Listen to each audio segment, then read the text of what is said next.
What I want to talk about, and I don't really want to, I would like a discussion about it, if that's possible, is those components of the psychedelic experience which exceed either the psychedelic paradigm or raise the issue of violations of some kind of larger paradigm.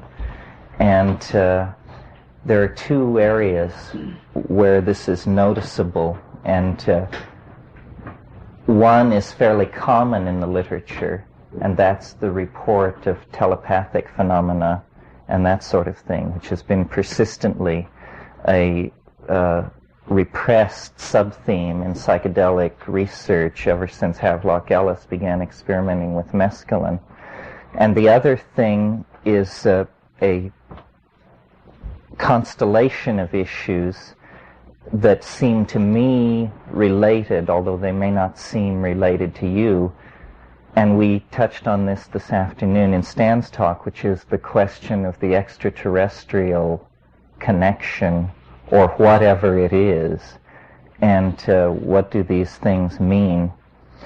The first thing I want to say about all this is there's been a phrase used by several people, which is the full spectrum of psychedelic effects.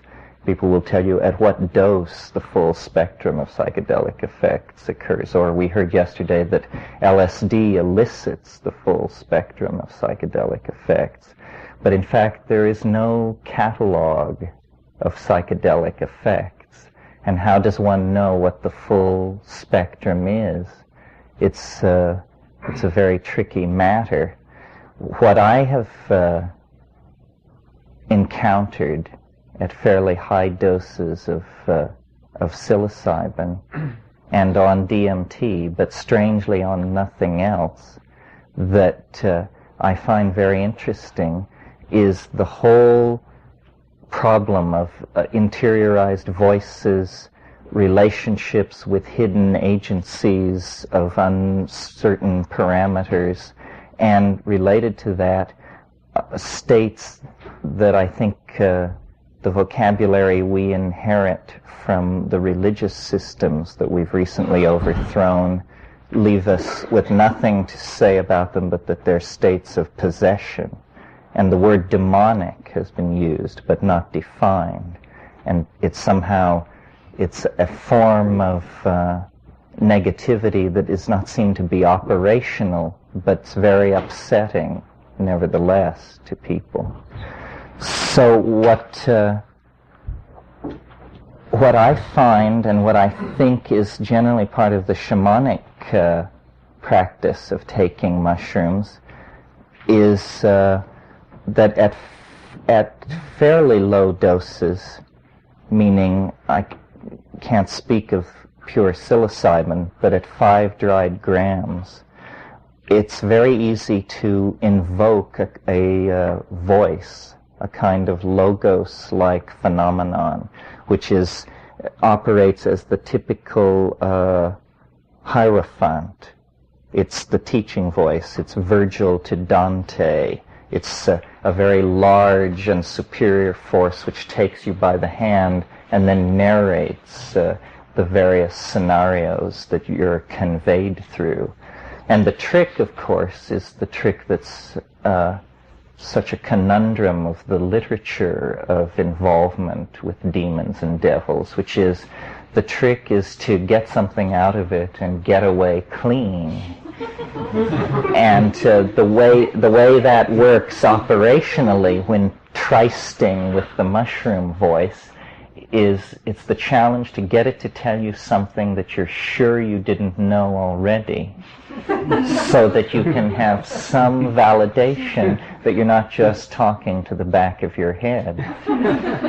And though this sounds trivial at first, as you move into the dialogue with the other, it becomes apparent that it's going to be elusive. Mercurial is a word that suggests itself. Now, another aspect of the psilocybin intoxication, which may or may not be related to this, and that I have sort of, I guess, insisted upon more than anybody else, is that it triggers phenomena having to do with the language centers. Henry Munn, in a book called Hallucinogens and Shamanism, edited by Michael Harner, talks about this. And I went to some lengths to talk to him about it, and I found out that though he agreed with my opinions on the subject, he didn't hold them nearly as strongly as I did. That for him it had been a fairly elusive and upsetting phenomenon. But this is a form of glossolalia that I really am convinced is an affect of tryptamines that is a psychedelic affect that I don't believe it happens with anything else. At least it doesn't happen in my experience with anything else, and the literature doesn't mention anything like this. It does not happen with ayahuasca, even though chemically you would think ayahuasca would have the same properties as the other tryptamine hallucinogens. And so I want to describe a typical encounter with this phenomenon because a client has had this experience over a dozen times, and it's almost always unvarying. The problem is the client happens to be myself. So getting independent confirmation that this could happen to someone else has not been very easy. Nevertheless, I operate under the faith that there's nothing unique about me, and that anything I could experience is a generally accessible human phenomenon. I mean, I think it would be preposterous to operate under any other kind of assumption. In giving DMT to people casually over a number of years, only 4 people have reported the kind of phenomenon that I'm interested in. And of course, every single one of them had been primed by me. Nevertheless, the experience is of such an ontologically different modality that it's difficult to see how you could cue it to somebody. They would have to have it. And what it involves is a transformation of language into something which is no longer sound decoded by brain through the consultation of a culturally validated dictionary, but instead it becomes sound which is beheld and meaning which is beheld. And this idea of a visible language, when it first came to me, or when I first realized that that was the phrase I was going to have to use to describe what was happening, I had never heard or imagined of such a thing. But then I went back into the literature and I discovered that, as usual, the Greeks got there first, or at least in this case, the Jewish Greeks, or the Greek Jews, because in Philo-Judaeus, who was a contemporary of Christ, there's a discussion of what he calls the more perfect logos. And he says the more perfect logos will be apprehended through seeing, not through hearing. And yet it will cross from being heard to being seen without ever going through a noticeable moment when it shifts from one modality to the other. And this seems to be what is happening in the DMT flash when you smoke the freebase, not the hydrochloride, but when you smoke the freebase, you have this spontaneous experience of generating what you identify first as a thought and then as a sound, but which eventually becomes some kind of synesthesic linguistic modality for which we don't have words yet. Telepathy I always conceived of as looking into your own mind and hearing what someone else was thinking. But the notion that telepathy might be someone speaking and producing a three-dimensional object in the air that could be rotated and mutually beheld by the speaker and the listener had never occurred to me. But experiment with the DMT showed that this extraordinary kind of state is actually potentially triggerable again and again. And it is,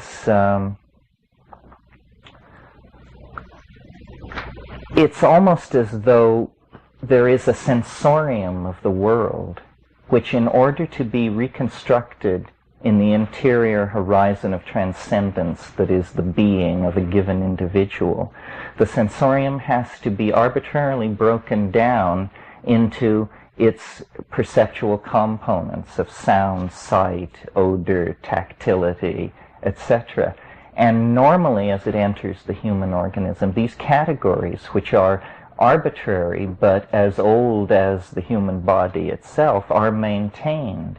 But they need not necessarily be maintained. The incoming sensory data can be recombined in such a way that no trace of the portal of entry is left upon it. And in that case, you get this freely evolving topology of light and sound that is translinguistic. It has a grammar of form, if you will, so that it is not shorn of meaning. It is simply shorn of the kind of particularized meaning that logical necessity imposes on language. Instead, it has an emotional richness, a kind of poetic depth that is not like ordinary language at all, and in fact causes one to think of discussions of primary poetic languages, such as the one that goes on in The White Goddess by Robert Graves, where he wants to suggest that there is a proto-language, an Ursprach, that transcends conventionalized dictionaries, a language which to hear it is to understand it. And I think that this kind of organization of information lies at the basis of the psychedelic experience. In other words, you can think of cultural conventions and human languages as software languages that are historical adumbrations of an assembly language which is prehistoric and probably in the genes and antedates all notion of human conventionalizing of activity, and is actually biologically the basis of language. As I said in the opening remarks, that if you want to see the thumbprint of God in the world, it seems to me the phenomenon of human language is where you look. I mean, human language is a psychic ability. I can make thoughts in your head by simply uttering certain small mouth noises. And the degree of fineness of the images that I can produce in your head and you in mine through the use of small mouth noises is something which we're still exploring. I think that, it's well known that the human animal has not appreciably evolved in 50 or 60,000 years, possibly much longer. Once culture was established, the soma of the human species was relatively stabilized. Then change was no longer genetic. It became epigenetic. And you get, just as the stability sets in the animal form, you begin to get this fantastic proliferation of epigenetic change in the form of the evolution of culture, languages, alphabets. It all seems to be related somehow to the encoding of information. And the psychedelic state also seems to be about the revelation of kinds of information which are normally either not efficacious or unavailable for other reasons. And it is not that culture is evolving. The evolution of culture is an epiphenomenon attendant upon the evolution of language. Language is the part of man which is evolving. Culture carries along. At the present moment, we are able to speak 21st century ideas to each other, but our culture is carrying along at about the 1950s level. Nevertheless, it seems to me that this thing which psilocybin does to the language-producing part of the brain is not then some mere affect, some trivial affect of an obscure hallucinogen on a peripheral part of the brain. It means that it is in fact a catalyst for evolution. Because it is a catalyst for the evolution of language, we are not going to move into the future until we create that future through language. And the hardest thing to cause to change is language. It has an immense inertia because it is so unself-reflective of itself. And this is what we need to inject into it, is an element of self-reflection so that the evolution of language can become more conscious and less random. Because it's the non-randomizing of the evolution of language that will give us a real hold on the kinds of social modalities that we want to produce in the future. Now, I don't know if the tryptamine-induced glossolalia will have a major role to play in that. It may be simply one of the many promising scintillas or sparks thrown off by the psychedelic experience that invites exploration. But certainly all of these things, the chanting, the glossolalia, the inner discourses with alien forces, the self-examination of one's own motives, all of these things are linguistic activities and go on in the context of linguistic action. It seems to me that what these drugs synergize is cognitive activities of all sorts. This is why originally they were called consciousness-expanding drugs. And this synergy of cognitive activity has to be taken very, very seriously because it's having a massive effect on our society. As individuals, we tend to concentrate on the 6 to 12 hours following the ingestion of a given drug. But the real impact is a societal impact that is spread out over decades. And I don't think that there's any question at all but what the best part of the social program of the LSD reformers of the 60s has been enacted in large measure. It's simply that it's at a profane level, not pleasing to the purist. But I believe that people have deeper and subtler senses of humor. I think people have more refined aesthetic sensitivity. I think people have a greater sensitivity to the mysteries of human interaction simply because so much LSD was taken in the 60s. And these are permanent changes that will not be wiped out. Our language is largely in the place where it was left by about 1969. But from the period of 1959 to 69, dozens of concepts and notions, ego trip, bummer, flashback, rupture of plane, all of these terms were invented that allowed a handle on the experience. And essentially, the whole 20th century cultural experience has been an effort to create languages sufficient power to give descriptions of the internal transcendence of being as we experienced it in the present at hand. And Stan touched on this afternoon. The Freudian interest in the repression of desire and the placement of the critical period in childhood, in other words, out of the present, but still within the context of the life of the experient. And then Jung bringing in trying to say, well, it's that, but it's more than that, and bringing in the notion of a collective unconscious.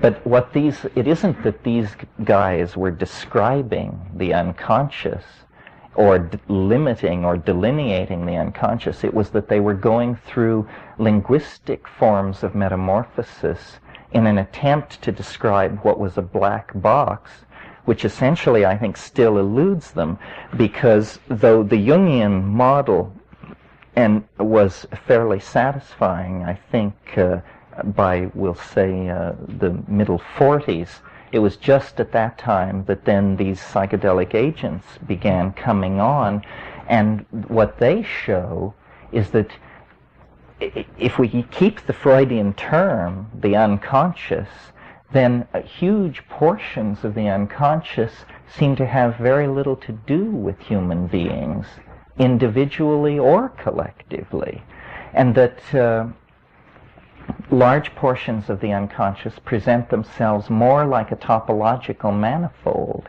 in other words, more like a place that is no more interested in the traumas or repressed wish fulfillment of human beings than boulders, wildflowers, and waterfalls are interested in these things.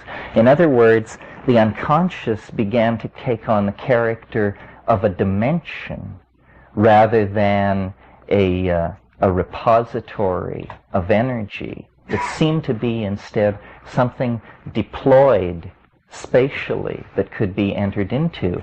And immediately, of course, the literatures and traditions and mythologies of the world were searched, and we discovered, yes, shamanism. There is a tradition of a therapeutic practitioner who, in order to cure his patient or himself, goes to a place. And then there are many descriptions. It's either an ascent through cosmic levels or a descent into an inferno or into the center of the earth or into a cavern. But the stress was on the spatial metaphor, that it was a place. And I think that the psychedelics are beginning to confirm this in a way that's very hard for us to assimilate. In other words, it seems as though the science fiction metaphor of another dimension is actually in some ways more applicable than these reductionist models which wanted to say, well, it's a representation of a certain symptomatology, or it's a representation of a certain past event system. It doesn't seem to be like that. And it raises questions about the relationship of the mind to the body, which I talked about the first night, that are very interesting. One of the things, again, that Stan touched on this afternoon was what he called synchronistic events attendant upon taking psychedelic drugs.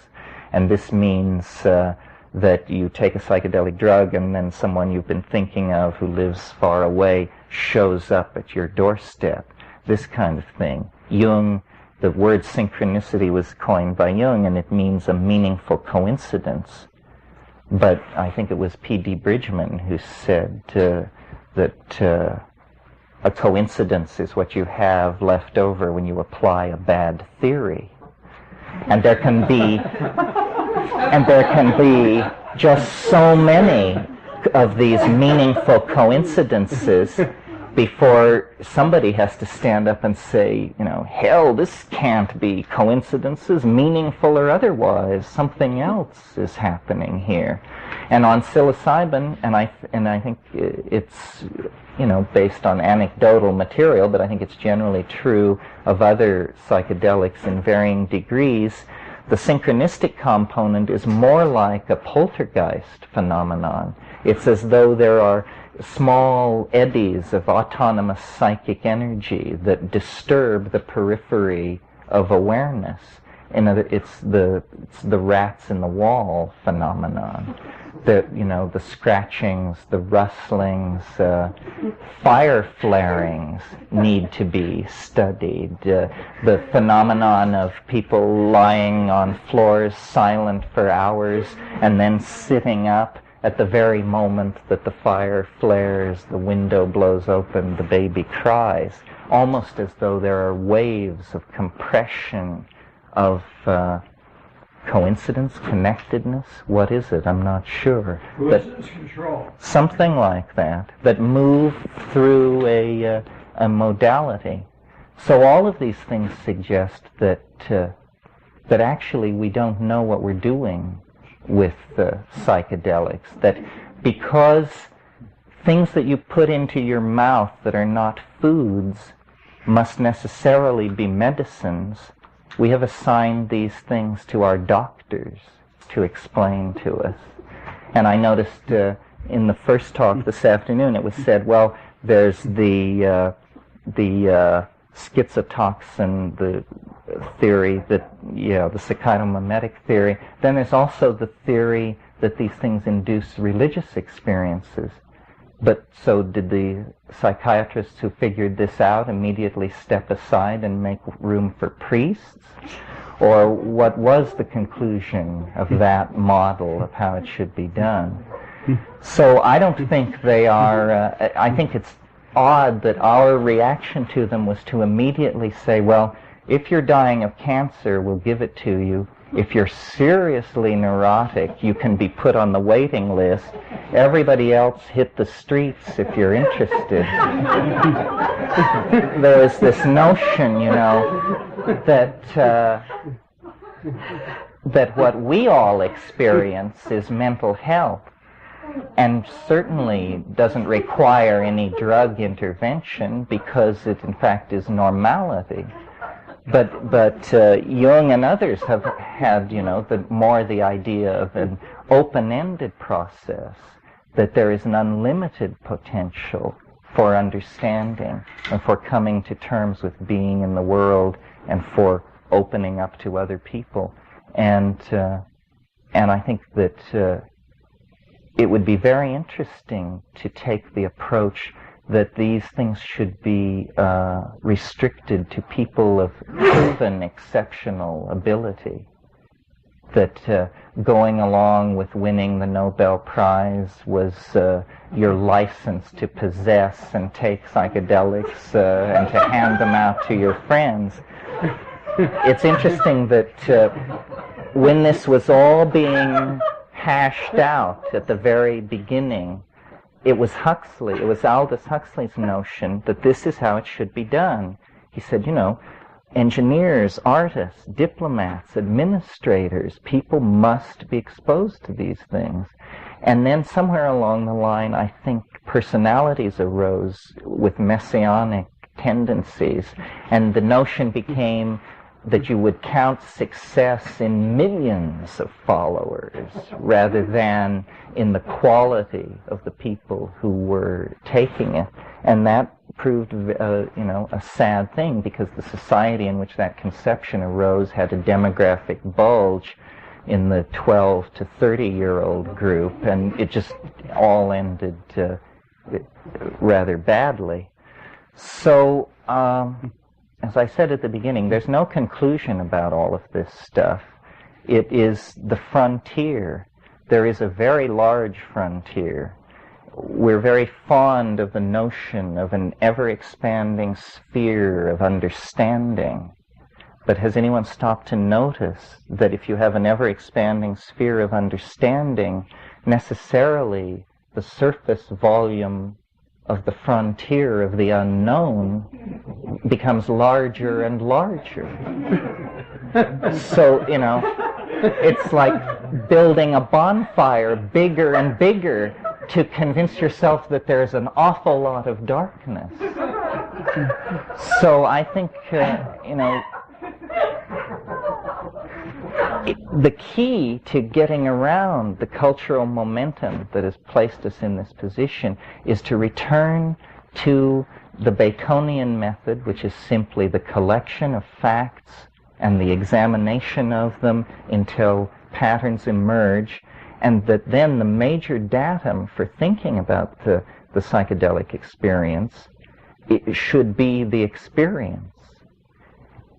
And that the pharmacology and all of these things, they will elucidate operational details of how these things function at the wetware level, but they will never elucidate the component which is beheld by the experient in confrontation with the drug. In fact, it's silly to demand that of them, because that's not the kind of information that they are able to deliver. In fact, no system of thought is able to deliver that kind of a description. That has to come from the individual. And that's why I am fond of speaking of these things as deconditioning agents, because what they show you is that, each man, each woman, their own Magellan. You need no longer participate in a pyramid of information where it's filtering down to you from the scientific, medical, governmental, and military elite, being explained by CBS, NBC, and Newsweek, and Time. You can discover actually that the adventure of being is not a cultural adventure, it's not a societal adventure, it's a personal adventure. And that this is what you really need to be involved in. And all this is happening. This is why shamanism has gained such a hold, because it's a metaphor for personal responsibility. And I think we all take personal responsibility for the evolution of our worldview. Psychedelic people, I'm referring to, take responsibility for the evolution of their worldviews. But still, we operate under the shadow of what's right to say about it and what's not right to say about it. For instance, the UFO thing is a cultural taboo and not believed in by intellectually nice people. It's more the province of telephone line repairmen and that sort of slice. But the fact of the matter is that no matter how much it may discomfort drug researchers and UFO people, because each is struggling to gain respectability in an inherently dubious field, but actually, I think there would be a fertile advance made if these two groups could talk to each other. Some people hearing me say that must wonder what in the world I'm talking about. How can a problem of unidentified aircraft be related to the phenomenology of the psychedelic experience? But you see, it isn't so much a problem of unidentified aircraft. It's a problem of not recognizing that the entire spectrum of existence is embedded in a linguistic model that is created by the workings of minds, and that mind is an imponderable, and yet it's set at the beginning of the equation. In 1978, a spectacular daylight meteorite crossed the United States from east to west. Required about 35 seconds for it to go from one side of the country to the other. There was no warning that this thing would occur. And in the 35 seconds that it was over the continental United States, thousands and thousands of people saw it. But we got 32 very good photographs of it from different points along the ground, 2 movies of it from 2 different points along its pathway, and it was very well documented. UFOs have been visiting people and appearing all over the world for 30 years, and the hardware faction can't come up with anything. So it seems clear to me that what we're dealing with is a kind of mass psychic phenomenon of some sort. And it's very interesting that one of the anecdotal things in circulation about psychedelics is that they are actually catalysts for this kind of thing. And what this means is not clear, but it should certainly be investigated. I mean, if there's a chemical agent which can repeatedly trigger a phenomenon that bizarre, it should be looked at. Jung very early suggested in a book called Flying Saucers, a myth, a modern myth of things seen in the sky that he published in 1948, that it was in fact a projection of the mass psyche, that it was assimilable to the goals of alchemical transubstantiation. He called it the rotunda, the scintilla, the spark, the spinning thing. And it's all these things, but it is the clue that we are somehow trapped inside some kind of artifice, that the world that we're inside of is much more like a work of art than it is like the smooth-running mechanistic machine that Newtonian science describes. That description works very well for all low-grade phenomena, up to about the level of the weather. But from there on, the notion that the world is simply, probabilistic processes following these various creodes of least resistance becomes very untenable, because each of us, in our experience of being, lives in a highly theatrical world. And what I mean by that is that you can see a woman at a great distance from you, in class, in opportunity, all of these things, and you fall in love with this woman, and it's hopeless. But of course, as we all know, it's also inevitable. And that inevitability totally violates physics, because it really is hopeless. How is it then that each of our lives is a work of art, of unbelievable chance encounters, coincidences, and wishes projected onto the world but never spoken and strangely fulfilled in the oddest ways? I think that it's because the world is made of language, and that if the Eastern conception that the universe is mind has any operational impact in the world, it will be through conceiving of mind as the underlying, self-aware, self-active, world-forming grammar of being. So that what Freud called the superego, what I call the overmind, there have been different ways of talking about it, has to be seen not as a passive homeostatic controlling device, but actually as the most intelligent organization on this planet. And we are all only components of this, believing ourselves to be the highest expression of freedom. But it is actually at the species level that organization is controlled, and that's why the emergence of ideas like the calculus or the invention of LSD or the steam engine, why these things have this curious property of being regulated from above. It's because the world is not nearly as chaotic and random as we suppose. We are actually trapped inside a giant organism, and it is not Gaia. That's a much larger organism. We are trapped inside a large organism, which is the human collectivity. And that's why we are such different monkeys, because there is this group mind, which none of us is aware of or has ever perceived, that is actually mediating the human experience. And it is no more apprehendable to us than the group mind of an anthill is apprehendable to us. It can't be seen. What it is it's an interlocking set of conventions, linguistic directions, genetic components, assumptions, and what, for lack of a better word, you would call innate tendencies.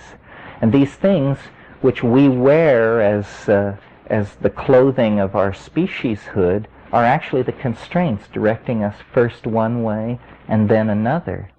And if we want to take control of our destiny, we are going to have to rise into empathy with this overmind, this superego. And there's no reason to think this can't be done. I'm sure you're all familiar with Julian Jaynes' theory that until very recently, in fact until Homeric times, everyone heard voices in moments of crisis.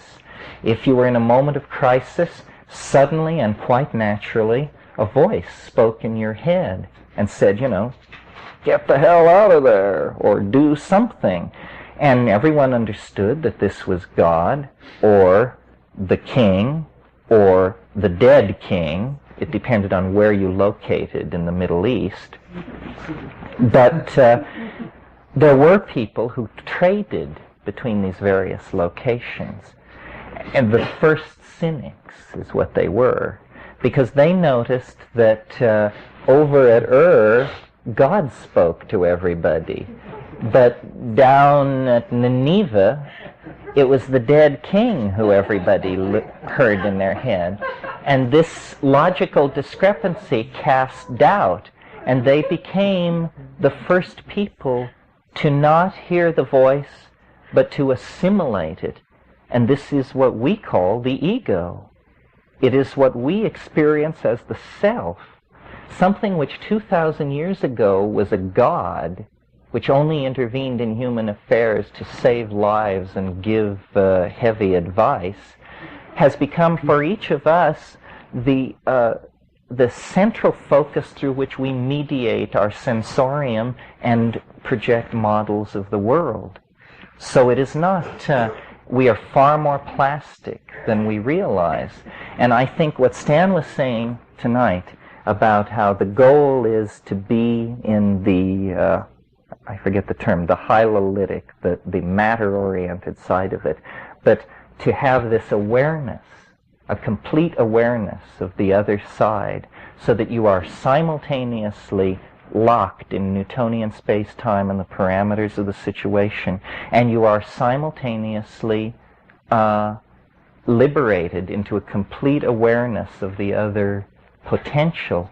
And the way I recognize that state, and this may be idiosyncratic, but I can tell I'm in that state when, no matter what I'm doing and no matter where I go, I can see the earth hanging in space by simply referencing that image and discovering it present in my head in a way that is not like a thought or something artificially induced. It's a real modality that is present and accessible. And I think that means, that you have enough of yourself committed to the overmind that you're operating in the light of it.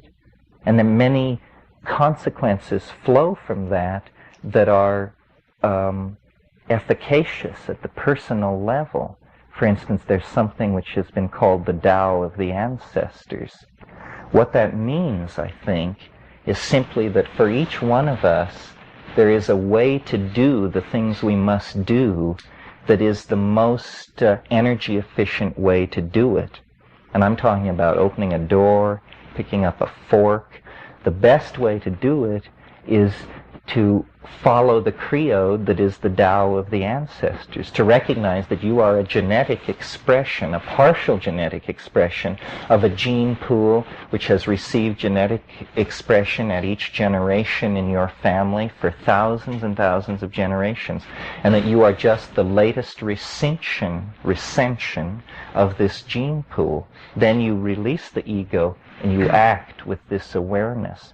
These are psychedelically induced states of being that I think make it easier to live in the world. And how many of them are there? Who knows? For instance, under the influence of psilocybin in the Amazon, I noticed what I am completely convinced is an atrophied human ability. It's a very simple ability, but we have lost it. It's the ability to know how to walk from point A to point B, not following the shortest distance, but following automatically the path of least resistance, so that you don't go down into valleys and then climb hills. You automatically stay on ridges, even though you take more circuitous paths to your goal. And I could feel this sense working. It was just like a part of the dashboard that had previously been covered up was uncovered. Here was a human sense, which we don't particularly need because we've erected linear cities where the most the path of least resistance usually is a straight line. But you can imagine people in rugged country, this is a sense which would confer great survival adaptability and be tremendously important. So I think that what we need to do is tease these human abilities out of the psychedelic experience, that really the psychedelic experience is like an intimation of immortality. And at varying distances in time from the point you occupy, it shows you ever more vague intimations of the future, but they are there nevertheless. Language is probably somehow related to the endogenous hallucinogens in the human brain. The evolution of culture is probably related to these things. It's been suggested that DMT in the brain is mediating what we experience as attention, that when you look and look hard, something is happening in the brain having to do with DMT, that it mediates awareness in a very moment-to-moment way. The future evolution of mankind is going to be based on these states. But the last point I want to make is one about how evolution occurs. It isn't that a mutation happens and it confers greater adaptability upon an individual, and therefore that individual and his offspring numerically gain over competitor individuals of the same species. This is not how it works. The way it works is you have constant mutating of a gene pool from the influx of cosmic radiation and other factors. There is always a low level of mutagens, of mutants in a population. But they are of no consequence as long as the selective parameters remain the same. But when the selective parameters change suddenly, these individuals who were previously masked in the general population, the selective advantage that they have now comes immediately to the fore, and they act very quickly and critically to send the evolution of a given species off in a different direction. This is why the fossil record progresses in fits and starts, because sudden shifts of environment cause the apparent emergence of new types. It isn't that they cause it, it's that the new types were always there, but not with any advantage. It's that the new situation has conferred a sudden advantage on them, and they are moving then into positions of dominance in the population or the society, if we're talking about human beings. I think that the psychedelic experience is like that at the present level. It has conferred, there is a population of different people in the general population, and as conditions change, these people will be seen to have adaptive advantages without being metaphysical about it. An obvious adaptive advantage is what I call the deconditioning effect, that we live in a jungle of propaganda. You know, buy this, believe this, wear this. If you have a symbiotic relationship with a deconditioning agent, you're much more likely to thread your way through that with your soul and your bank account intact. So this is one way of thinking of it. That what the psychedelics really do, I think, is release us from cultural machinery and put you right up against the human essence and say you no longer have to pretend that you're Scotch-Irish or Witoto or Jewish. You can actually explore the human modality independent of the inertia of these exterior labels. And so it places responsibility, it raises questions of validity, existential honesty with oneself, and I think it promotes the moral life, which I don't think happens if you buy deeply into myths of the tribe, if you're a devoted practitioner of Marxism, fascism, capitalism, I don't think these things will lead you to the moral life, because they are not, they don't arise out of experience. Experience is everything. These are drugs of experience. It's very important to take the moment seriously, reincarnation and all these things aside. What if this were your unique opportunity to unravel it all and not be caught in dissolution? Because I think that there is a potential for immortality, but it isn't assured. It is something which comes to the courageous. And somehow in the historical experience, we've gotten the idea through Orthodox religions that salvation comes to the subservient. And this is totally wrong. It is more like the Greek ideal of the hero, that if you are heroic enough, once you're dead, you'll be a god. And I think this is what these things summon us all to. And the thing to look at are the things which don't fit any paradigm, the anomalies, the paranormal things, the self-transforming elf machines, the UFOs, all of these things. What? You didn't tell the story, the UFO story. Oh, which UFO story? Why not? Well,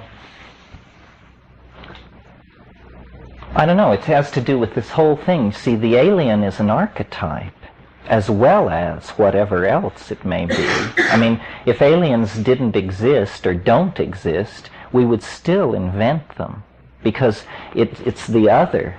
You know, I've made the metaphor that we have arrived at some kind of collective puberty, where we now are fascinated by the notion of a non-human partner.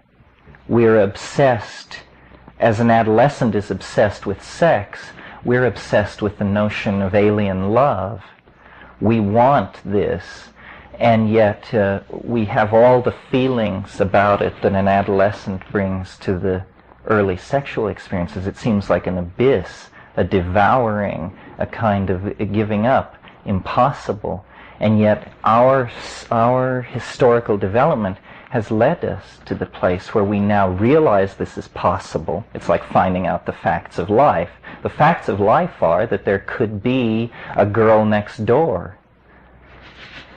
And now, who's an alien, of course. What other kind of girl next door could it be? So then, there's a girl next door. And so it's not all the talk about the wonderful technical benefits that we would reap and all this, and is obviously, it isn't that. It's an erotic fascination with the notion of the other that drives us. And perhaps this is why in the psychedelic experience the alien emerges so fully and completely, because it is a repressed notion. Although I've noticed in the history of the phenomenology of UFO contacts, the theme, it was first a light in the sky, then we had all these exotic abductions, and then in the last 4 or 5 years there are more and more persistent stories of sexual relations, pregnancies, this kind of thing. Well, this obviously means that, you know, we're growing up, we're getting older, the pressure is on to come to terms with how this thing is going to present itself. Yes. So, you know, it's hardly respectable to say these things anywhere. I mean, fortunately, I work for a living, so I can say these things. But the amount of anecdotal material that would come pouring forth if these things were stressed, I think, would shock everyone. And somehow it has to be taken out, and this is a really sensitive issue that is very hard to talk about.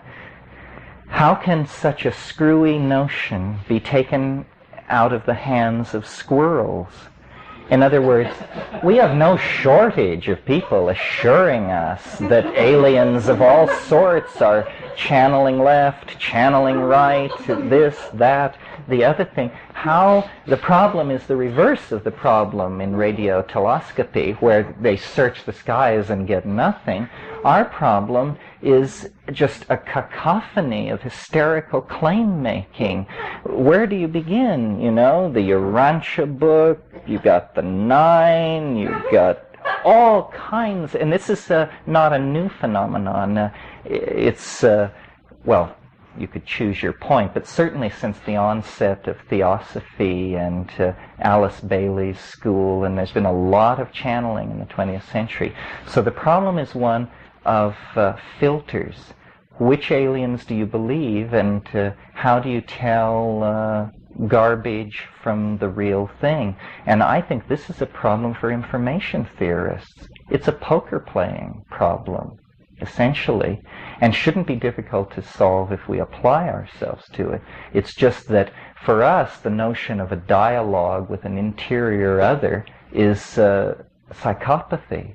So we're very leery of that, or we're very something of that. Albert or Metzner? Anyway, I noticed that Sasha, when he described the phenomenology of psilocybin, didn't say a thing about self-transforming elf machines or whispered messages from gods and demons. He did mention demons. So you're free to believe that this is the raving of an unhinged mind, but, you know, being a Jeremiah figure is a great tradition, and they usually have the last laugh. Are there any questions? That's the story.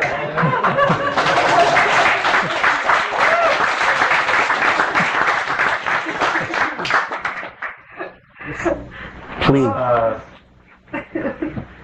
Sort of psilocybin glossolalia that's not any words that are in any cultures right now, but that has meaning for you. Yes. Have you ever heard of, or have you yourself communicated with another person in this language? You mean while I was loaded and they were loaded? Yeah. Yes. It's. And both of you have had this experience of shared meaning? Yes, but see, it's how can we check since English won't flow back and forth? No, I take your word. If you both experienced shared meaning and confirmed it, that's about as far as you could go. I think so.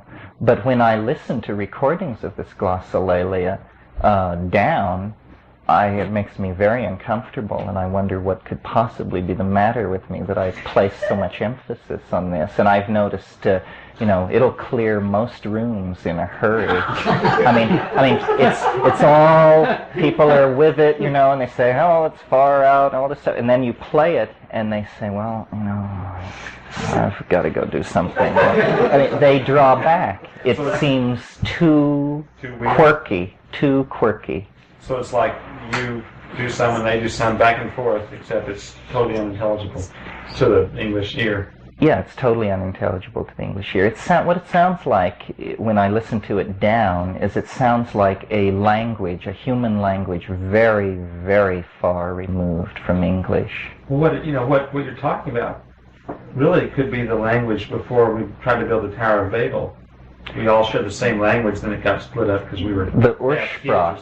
This is the term for that. Ursprach, the first language.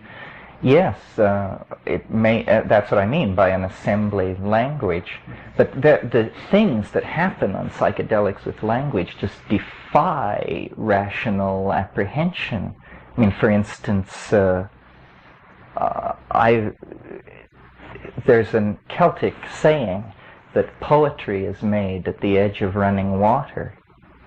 And I've noticed on psilocybin at times that as you approach running water, like a river or a waterfall, you know, you begin to think in rhyme. It's sprung verse. And it seems preposterous, and you say, you know, this is too crazy to mention to anyone, and you're right. But nevertheless, it's happening, you know. I mean, and as you leave the river, thought becomes perfectly normal. And now, and people say, well, white noise is doing this. that's an explanation.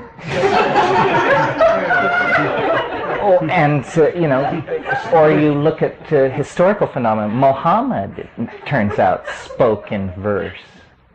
And it was considered a sign of election. Glossolalia with shaman is not that rare. Spirit voices. Well, it happens without drugs all the time. Yes, although I don't know if you know this book by Sylvia Goodman called Speaking in Tongues, which is, as far as I know, the major work in English. It's done strictly from the sociological approach, but there is some physiological data, the most interesting being that on the floor of these Costa Rican churches where she did her research, after these sessions, they would measure pools of saliva 18 inches across, deposited by single individuals. Also, what was going on was there was a lot of hyped up, hallelujah type stuff, and then someone would fall into the glossolalia and utter a burst of it, and then be almost like a post-epileptic situation, and they would turn to the people around them and say, "Did I do it? Did I really speak in tongues?" This is not what the DMT glossolalia is like. What it is, and I'll take a minute and describe it because... You have a recording? Not with me. But I'll describe how it comes, because I think people often say to me, well, I took mushrooms and nothing like that ever happened. Well, the first time it happened to me was the first time I smoked DMT. And I'm not sure that it would happen on psilocybin if you didn't have a lead into it. You have to invoke it. In other words, it isn't that psilocybin causes it, and this is interesting. It's that psilocybin carries you to a place where it is possible, given several other things which seem to be necessary. So psilocybin is necessary but not sufficient for this phenomenon.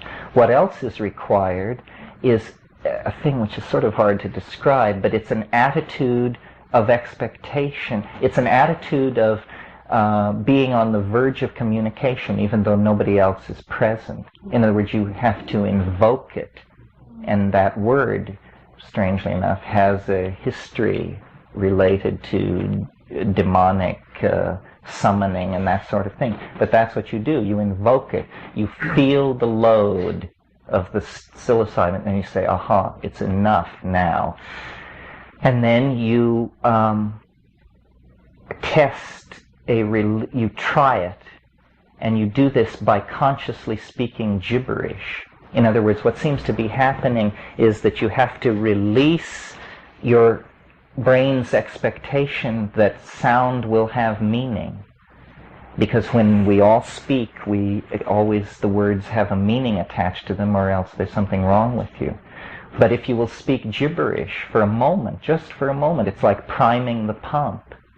And the break then is made with whatever connects language to meaning, and language begins to flower and to take off and to develop these abstract modalities that are free of association, but that are obviously highly ordered and grammatical and going through complicated, it's like a sonata.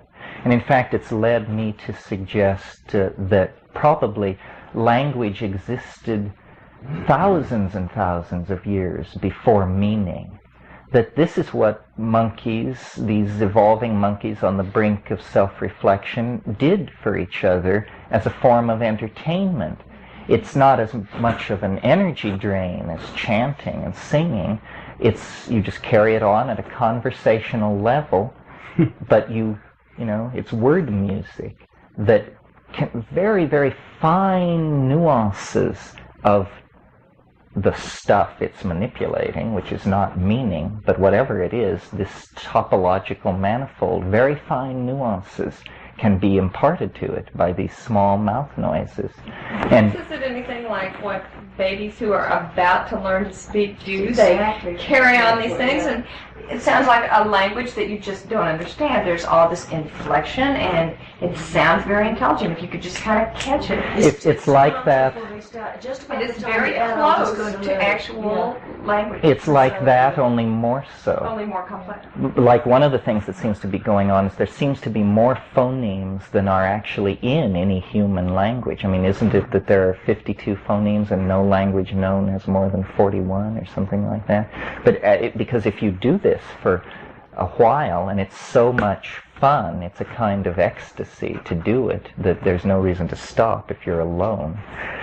After you've done it for an hour or so, your face, your mouth, is just hanging down to your waist. I mean, it's like you've just done something to the whole front of your head, and all the musculature has dissolved because you've been making all these sounds that you never make.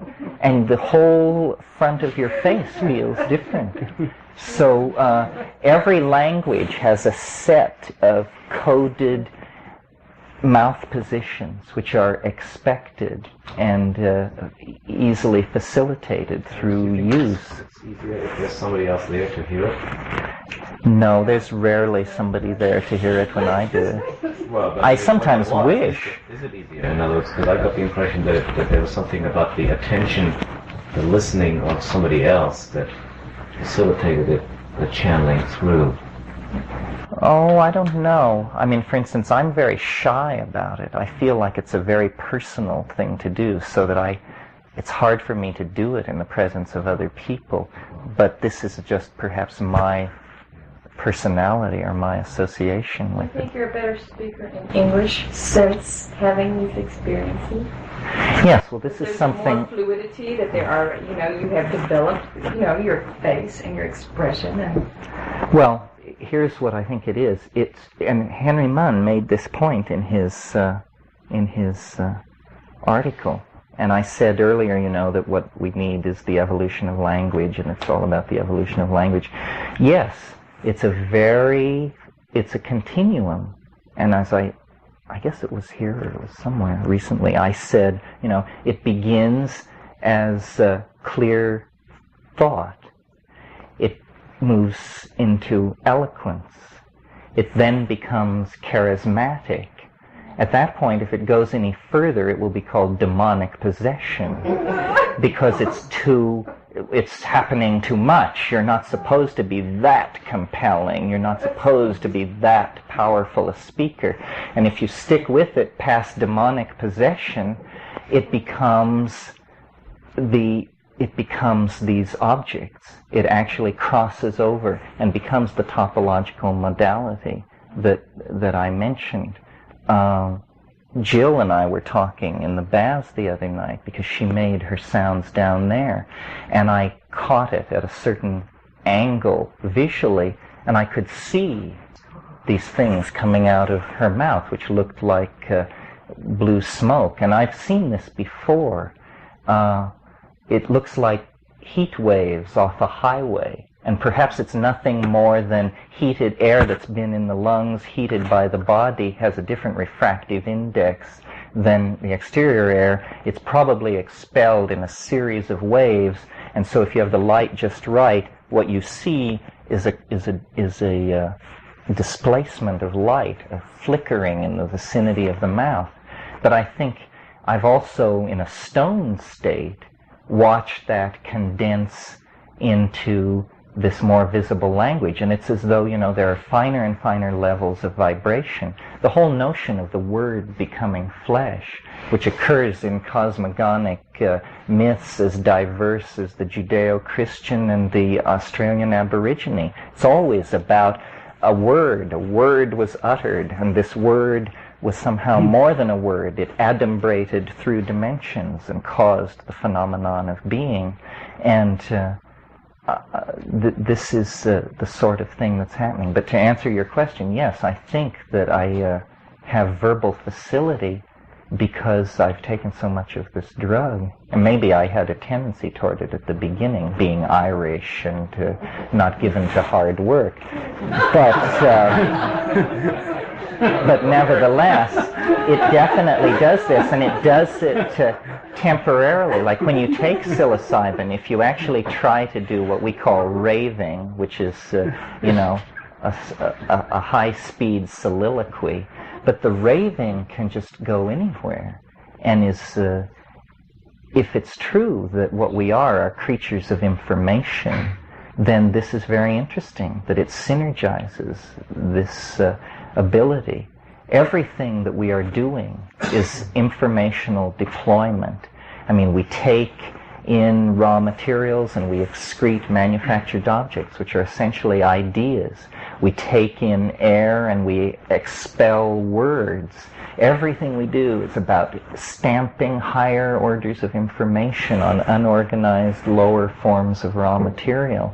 And it's moving out of us, moving out of our bodies. This technical engine that we have created of computers and scientific institutions and rapacious government agencies and commercial concerns, it has a life of its own. It's defining what humanity will be for itself.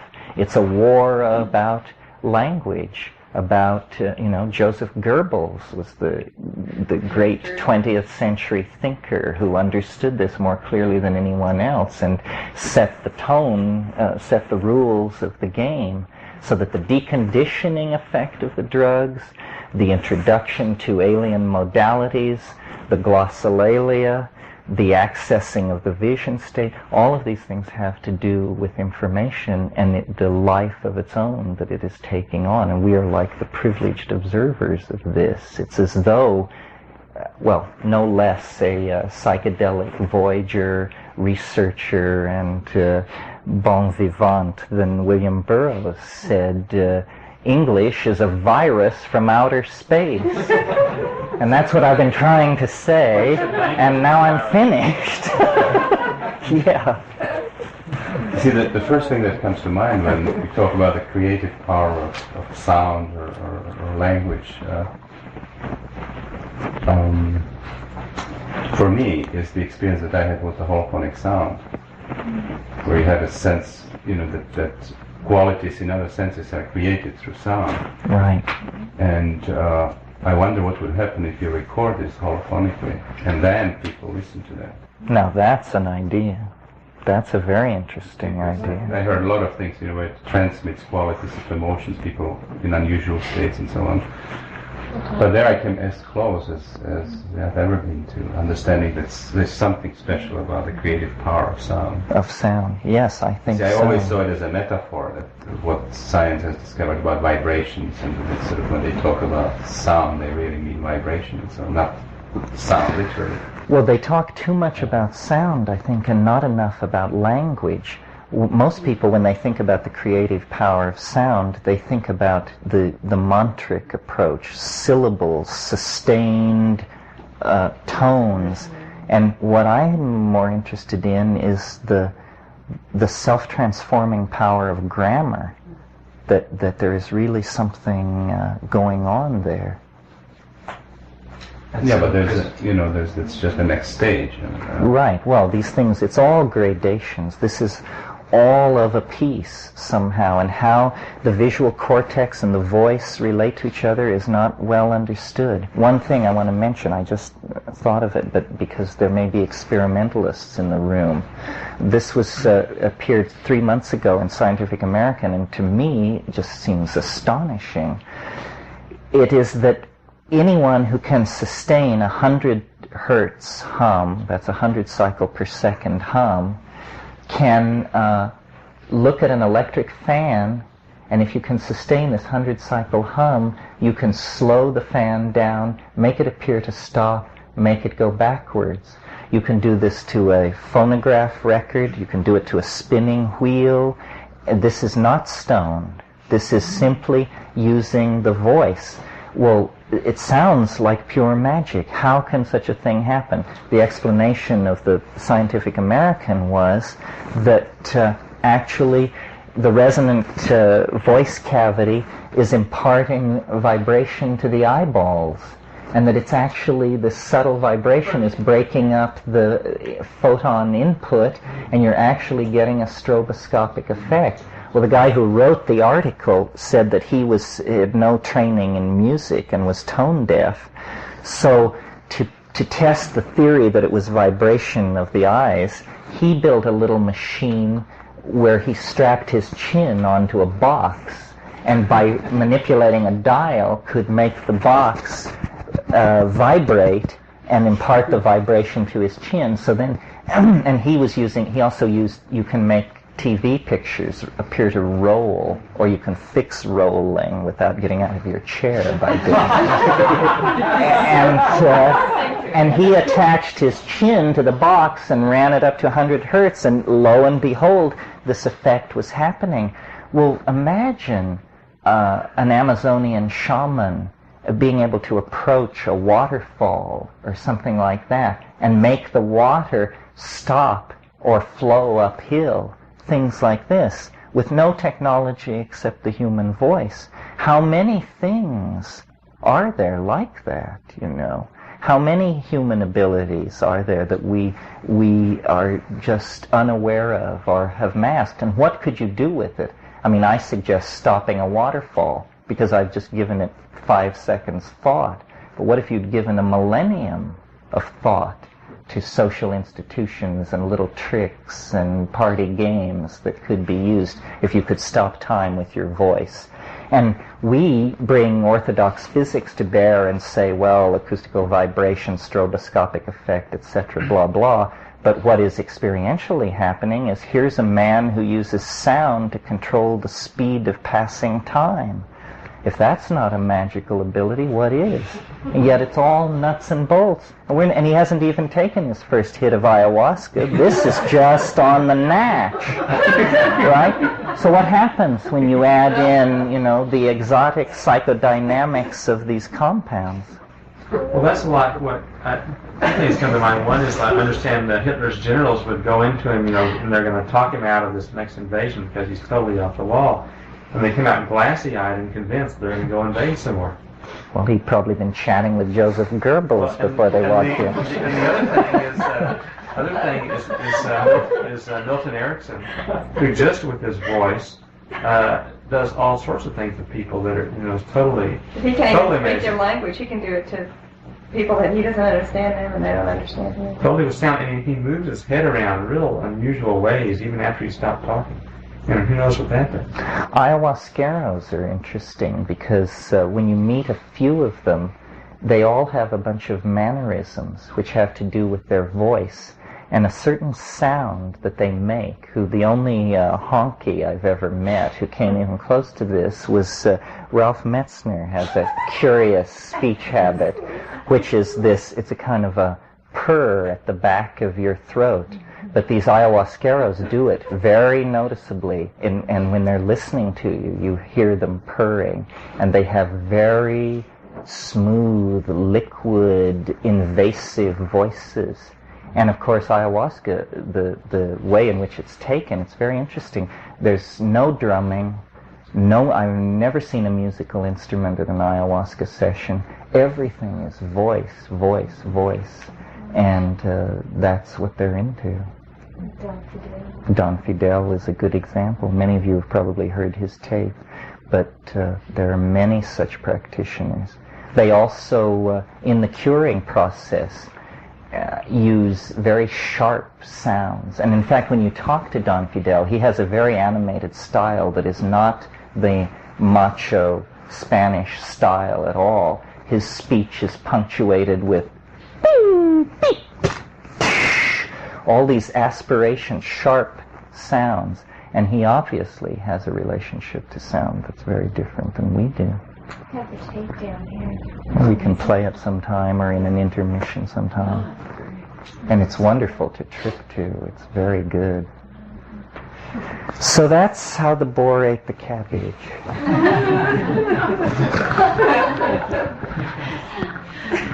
Thank you very much. Thank you, Terence. Thank you for your tolerance. And human languages as software languages that are historical adumbrations of an assembly language which is prehistoric and probably in the genes and antedates all notion of human conventionalizing of activity and is actually biologically the basis of language. As I said in the opening remarks, that if you want to see the thumbprint of God in the world, it seems to me the phenomenon of human language is where you look. I mean, human language is a psychic ability. I can make thoughts in your head by simply uttering certain small mouth noises. And the degree of fineness of the images that I can produce in your head and you in mine through the use of small mouth noises is something which we're still exploring. I think that, it's well known that the human animal has not appreciably evolved in 50 or 60,000 years, possibly much longer. Once culture was established, the soma of the human species was relatively stabilized. Then change was no longer genetic, it became epigenetic, and you get, just as the stability sets in the animal form, you begin to get this fantastic proliferation of epigenetic change in the form of the evolution of culture, languages, alphabets. It all seems to be related somehow to the encoding of information. And the psychedelic state also seems to be about the revelation of kinds of information which are normally either not efficacious or unavailable for other reasons. And it is not that culture is evolving. The evolution of culture is an epiphenomenon attendant upon the evolution of language. Language is the part of man which is evolving. Culture carries along. At the present moment, we are able to speak 21st century ideas to each other, but our culture is carrying along at about the 1950s level. Nevertheless, it seems to me that this thing which psilocybin does to the language-producing part of the brain is not then some mere affect, some trivial affect of an obscure hallucinogen on a peripheral part of the brain. It means that it is in fact a catalyst for evolution. Because it is a catalyst for the evolution of language, we are not going to move into the future until we create that future through language. And the hardest thing to cause to change is language. It has an immense inertia because it is so unself-reflective of itself. And this is what we need to inject into it, is an element of self-reflection so that the evolution of language can become more conscious and less random. Because it's the non-randomizing of the evolution of language that will give us a real hold on the kinds of social modalities that we want to produce in the future.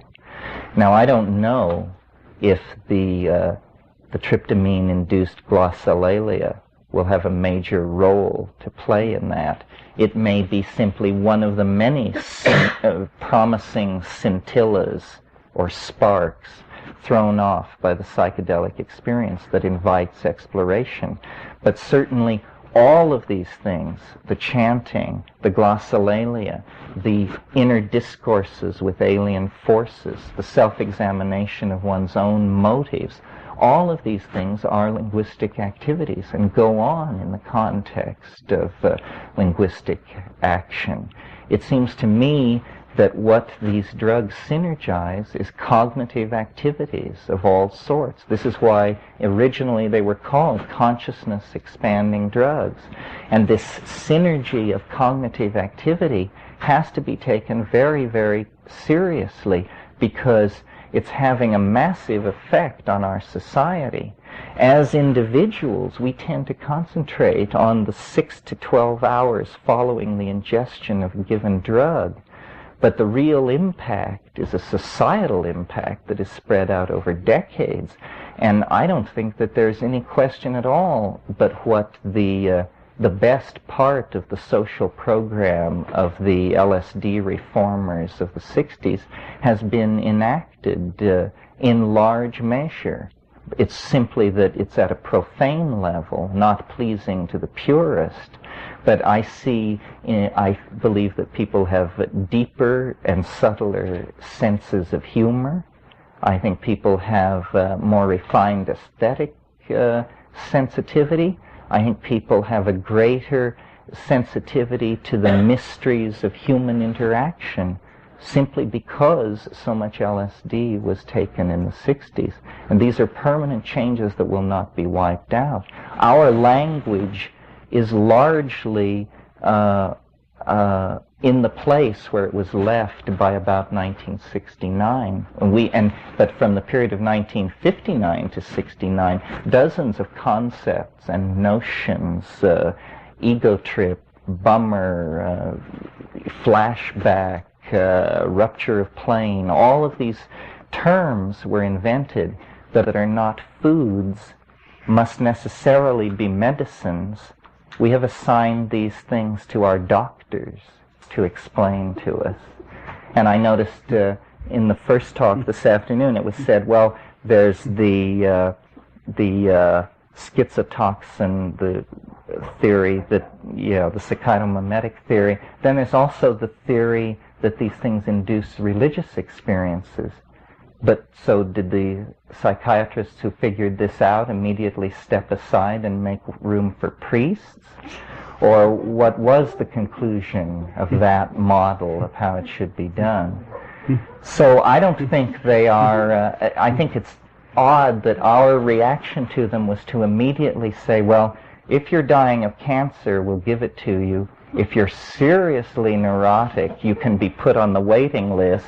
Everybody else hit the streets if you're interested. There is this notion, that what we all experience is mental health, and certainly doesn't require any drug intervention because it in fact is normality. But Jung and others have had, the idea of an open-ended process, that there is an unlimited potential for understanding and for coming to terms with being in the world and for opening up to other people. And I think that it would be very interesting to take the approach that these things should be restricted to people of proven exceptional ability. That going along with winning the Nobel Prize was your license to possess and take psychedelics and to hand them out to your friends. It's interesting that when this was all being hashed out at the very beginning, it was Aldous Huxley's notion that this is how it should be done. He said, engineers, artists, diplomats, administrators, people must be exposed to these things. And then somewhere along the line, I think personalities arose with messianic tendencies, and the notion became that you would count success in millions of followers rather than in the quality of the people who were taking it. And that proved, a sad thing, because the society in which that conception arose had a demographic bulge in the 12 to 30-year-old group, and it just all ended rather badly. So, as I said at the beginning, there's no conclusion about all of this stuff. It is the frontier. There is a very large frontier. We're very fond of the notion of an ever-expanding sphere of understanding.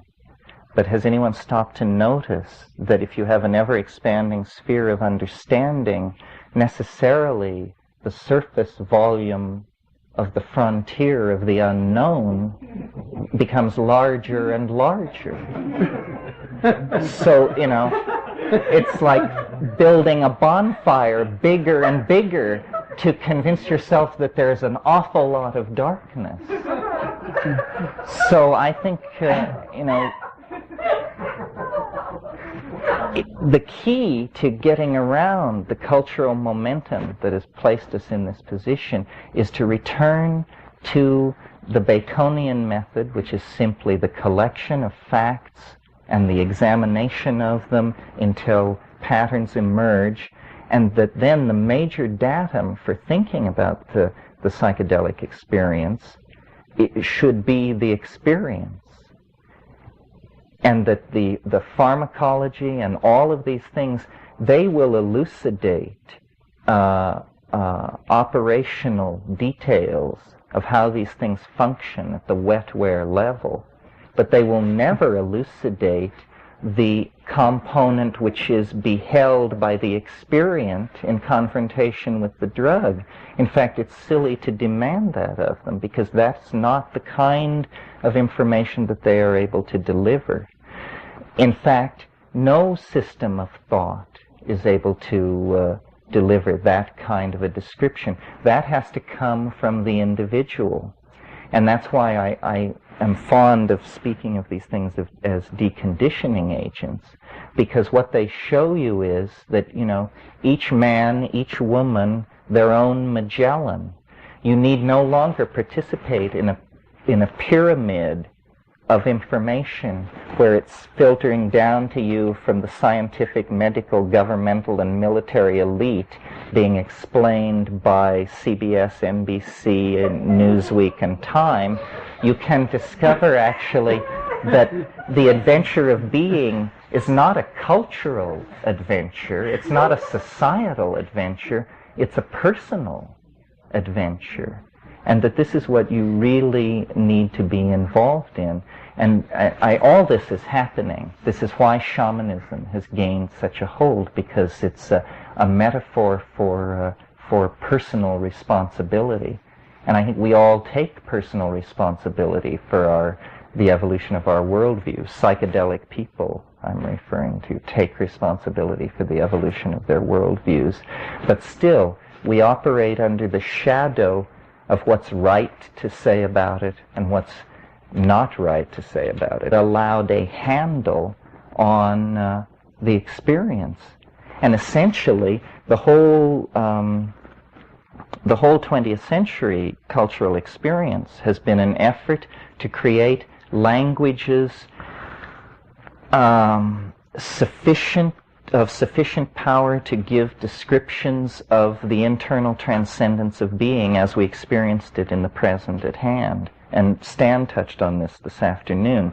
The Freudian interest in the repression of desire and the placement of the critical period in childhood, in other words, out of the present, but still within the context of the life of the experient. And then Jung bringing in, trying to say, well, it's that, but it's more than that, and bringing in the notion of a collective unconscious. But it isn't that these guys were describing the unconscious or limiting or delineating the unconscious. It was that they were going through linguistic forms of metamorphosis in an attempt to describe what was a black box, which essentially I think still eludes them, because though the Jungian model was fairly satisfying, I think, by, we'll say, the middle 40s, it was just at that time that then these psychedelic agents began coming on, and what they show is that if we keep the Freudian term, the unconscious, then huge portions of the unconscious seem to have very little to do with human beings, individually or collectively, and that large portions of the unconscious present themselves more like a topological manifold, in other words, more like a place that is no more interested in the traumas or repressed wish fulfillment of human beings than boulders, wildflowers, and waterfalls are interested in these things. In other words, the unconscious began to take on the character of a dimension rather than a a repository of energy. It seemed to be instead something deployed spatially that could be entered into. And immediately, of course, the literatures and traditions and mythologies of the world were searched, and we discovered, yes, shamanism. There is a tradition of a therapeutic practitioner who, in order to cure his patient or himself, goes to a place. And then there are many descriptions. It's either an ascent through cosmic levels or a descent into an inferno or into the center of the earth or into a cavern. But the stress was on the spatial metaphor, that it was a place. And I think that the psychedelics are beginning to confirm this in a way that's very hard for us to assimilate. In other words, it seems as though the science fiction metaphor of another dimension is actually in some ways more applicable than these reductionist models which wanted to say, well, it's a representation of a certain symptomatology, or it's a representation of a certain past event system. It doesn't seem to be like that. And it raises questions about the relationship of the mind to the body, which I talked about the first night, that are very interesting. One of the things, again, that Stan touched on this afternoon was what he called synchronistic events attendant upon taking psychedelic drugs.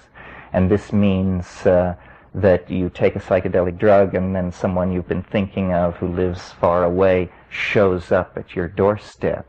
This kind of thing. Jung, the word synchronicity was coined by Jung, and it means a meaningful coincidence. But I think it was P.D. Bridgman who said that a coincidence is what you have left over when you apply a bad theory.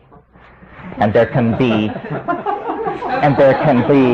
just so many of these meaningful coincidences before somebody has to stand up and say, you know, hell, this can't be coincidences, meaningful or otherwise. Something else is happening here.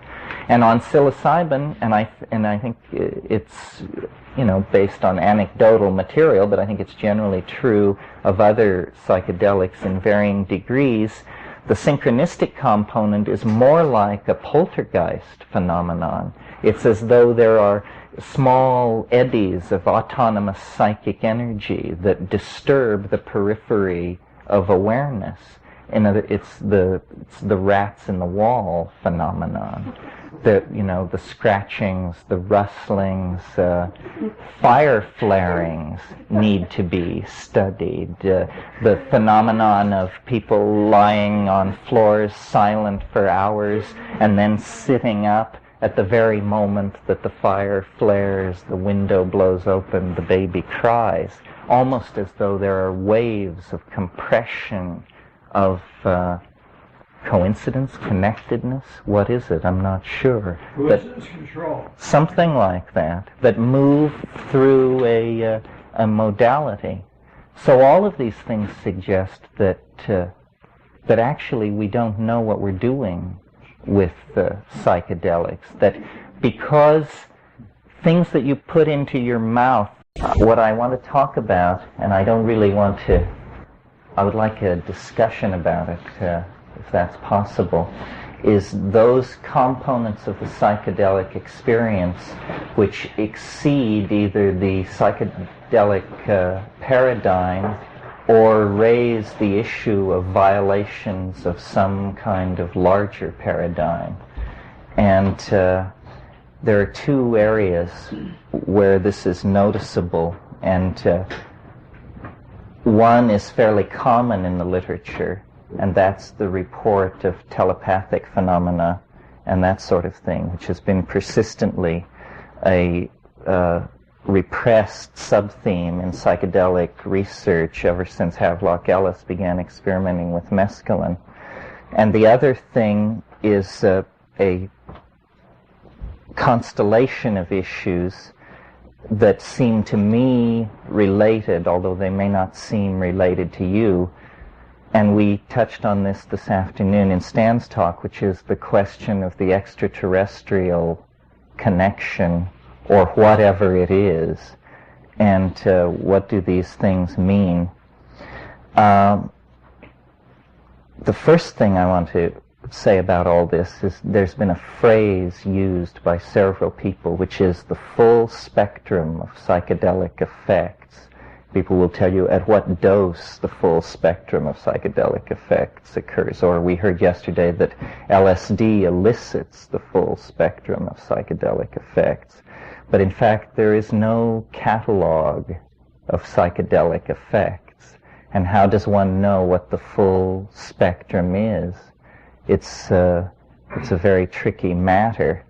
What I have encountered at fairly high doses of psilocybin and on DMT, but strangely on nothing else, that I find very interesting is the whole problem of interiorized voices, relationships with hidden agencies of uncertain parameters, and related to that, states that I think the vocabulary we inherit from the religious systems that we've recently overthrown leave us with nothing to say about them but that they're states of possession. And the word demonic has been used but not defined. And it's a form of negativity that does not seem to be operational, but it's very upsetting nevertheless to people. So what I find and what I think is generally part of the shamanic practice of taking mushrooms is that at fairly low doses, meaning I can't speak of pure psilocybin, but at 5 dried grams, it's very easy to invoke a voice, a kind of logos-like phenomenon, which operates as the typical hierophant. It's the teaching voice. It's Virgil to Dante. It's a very large and superior force which takes you by the hand and then narrates the various scenarios that you're conveyed through. And the trick, of course, is the trick that's such a conundrum of the literature of involvement with demons and devils, which is the trick is to get something out of it and get away clean. And the way that works operationally when trysting with the mushroom voice is it's the challenge to get it to tell you something that you're sure you didn't know already, so that you can have some validation that you're not just talking to the back of your head. And though this sounds trivial at first, as you move into the dialogue with the other, it becomes apparent that it's going to be elusive. Mercurial is a word that suggests itself. Now, another aspect of the psilocybin intoxication, which may or may not be related to this, and that I have sort of, I guess, insisted upon more than anybody else, is that it triggers phenomena having to do with the language centers. Henry Munn, in a book called Hallucinogens and Shamanism, edited by Michael Harner, talks about this. And I went to some lengths to talk to him about it, and I found out that though he agreed with my opinions on the subject, he didn't hold them nearly as strongly as I did. That for him it had been a fairly elusive and upsetting phenomenon. But this is a form of glossolalia that I really am convinced is an affect of tryptamines that is a psychedelic affect that I don't believe it happens with anything else. At least it doesn't happen in my experience with anything else, and the literature doesn't mention anything like this. It does not happen with ayahuasca, even though chemically you would think ayahuasca would have the same properties as the other tryptamine hallucinogens. And so I want to describe a typical encounter with this phenomenon, because a client has had this experience over a dozen times, and it's almost always unvarying. The problem is the client happens to be myself. So getting independent confirmation that this could happen to someone else has not been very easy. Nevertheless, I operate under the faith that there's nothing unique about me, and that anything I could experience is a generally accessible human phenomenon. I mean, I think it would be preposterous to operate under any other kind of assumption. In giving DMT to people casually over a number of years, only 4 people have reported the kind of phenomenon that I'm interested in. And of course, every single one of them had been primed by me. Nevertheless, the experience is of such an ontologically different modality that it's difficult to see how you could cue it to somebody. They would have to have it. And what it involves is a transformation of language into something which is no longer sound decoded by brain through the consultation of a culturally validated dictionary, but instead it becomes sound which is beheld and meaning which is beheld. And this idea of a visible language, when it first came to me, or when I first realized that that was the phrase I was going to have to use to describe what was happening, I had never heard or imagined of such a thing. But then I went back into the literature and I discovered that, as usual, the Greeks got there first, or at least in this case, the Jewish Greeks, or the Greek Jews, because in Philo-Judaeus, who was a contemporary of Christ, there's a discussion of what he calls the more perfect logos. And he says the more perfect logos will be apprehended through seeing, not through hearing. And yet it will cross from being heard to being seen without ever going through a noticeable moment when it shifts from one modality to the other. And this seems to be what is happening in the DMT flash when you smoke the freebase, not the hydrochloride, but when you smoke the freebase, you have this spontaneous experience of generating what you identify first as a thought and then as a sound, but which eventually becomes some kind of synesthesic linguistic modality for which we don't have words yet. Telepathy I always conceived of as looking into your own mind and hearing what someone else was thinking. But the notion that telepathy might be someone speaking and producing a three-dimensional object in the air that could be rotated and mutually beheld by the speaker and the listener had never occurred to me. But experiment with the DMT showed that this extraordinary kind of state is actually potentially triggerable again and again. And it is it's almost as though there is a sensorium of the world, which in order to be reconstructed in the interior horizon of transcendence that is the being of a given individual, the sensorium has to be arbitrarily broken down into its perceptual components of sound, sight, odor, tactility, etc. And normally, as it enters the human organism, these categories, which are arbitrary but as old as the human body itself, are maintained.